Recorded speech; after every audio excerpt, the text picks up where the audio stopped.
যে দেশে একজন দেশনেত্রী বেগম খালেদা জিয়া আছে সেই দেশের মানুষ কখনো পথ হারাবে না।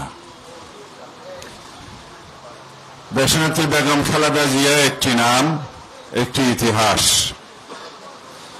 বাংলাদেশের স্বাধীনতা লগ্নে, স্বাধীনতা যুদ্ধের সময় তিনি তার দুইজন শিশু সন্তানকে নিয়ে বন্দিত্ব বরণ করেছেন।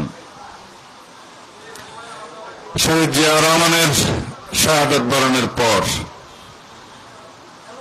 কিছু সময় পরে স্বৈরাচারী সামরিক সরকারের সময়ে দীর্ঘ 9 বছরের আন্দোলনের নেতৃত্ব দিয়ে তিনি আপোষহীন দেশনেত্রী উপাধিতে ভূষিত হয়েছেন। বান্ডেল থাকলে প্রতি সেনমানিতে টাকা বাঁচবে। বিকাশ সেনমানি বান্ডেল কিনে জিতুন প্রতি লেনদেনে। স্বৈরাচারকে হটিয়েছেন, দেশে পুনর্বার গণতন্ত্র নির্মাণ করেছেন এবং সংসদীয় গণতন্ত্রের প্রবর্তন করেছেন।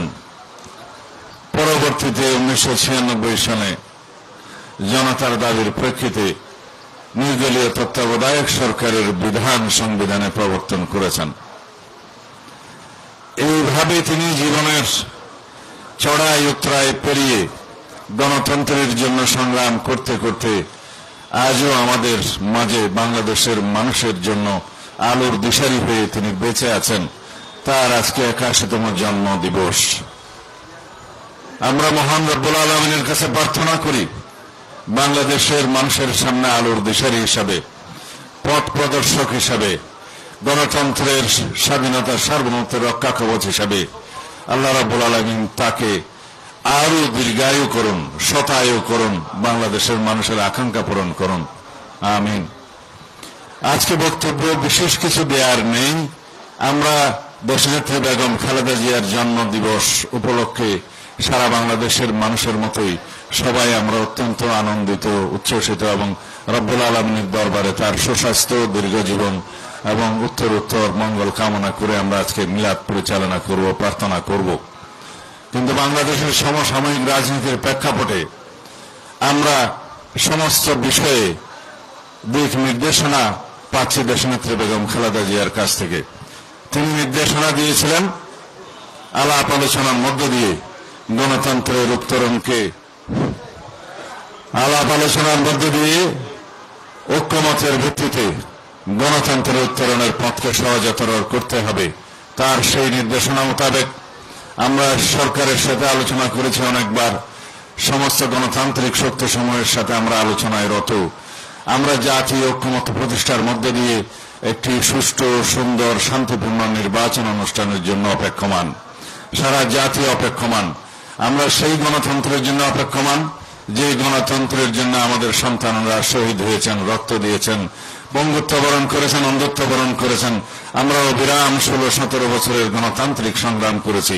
সেই গণতন্ত্রের জন্য আমরা অপেক্ষমান। এই গণতন্ত্রকে যদি আমরা বিনির্মাণ করতে চাই, অত্যন্ত শক্তিশালী হিসেবে একটি গণতান্ত্রিক রাষ্ট্র নির্মাণ করতে চাই সাম্যের ভিত্তিতে, তাহলে এই গণতন্ত্রের জন্য আমাদেরকে জাতীয় ঐক্য বজায় রাখতে হবে। ফ্যাসিবাদ বিরোধী যে জাতীয় ঐক্য প্রতিষ্ঠিত হয়েছে সেই জাতীয় ঐক্যকে শক্তিতে পরিণত করতে হবে। আজকে যারা গণতন্ত্রের বিরুদ্ধে বিভিন্ন রকমের বক্তব্যের মধ্য দিয়ে নির্বাচনের বিষয়ে শঙ্কা প্রকাশ করছে, তারা গণতন্ত্রের পক্ষে শক্তি নয়, তারা বাংলাদেশের মানুষের পক্ষের শক্তি নয়। তারা হয়তো কোনো না কোনো কারণে নিজের কথাগুলো ইনিয়ে বিনিয়ে বলছেন যাতে করে নির্বাচনকে বিলম্বিত করা যায় অথবা বানচাল করা যায় অথবা নির্বাচন অনুষ্ঠান না হোক সেটা চায়। কিন্তু বাংলাদেশের মানুষ ঐক্যবদ্ধ। বাংলাদেশের মানুষ গণতন্ত্রের জন্য, ভোটাধিকার প্রয়োগের জন্য তারা সংকল্পবদ্ধ।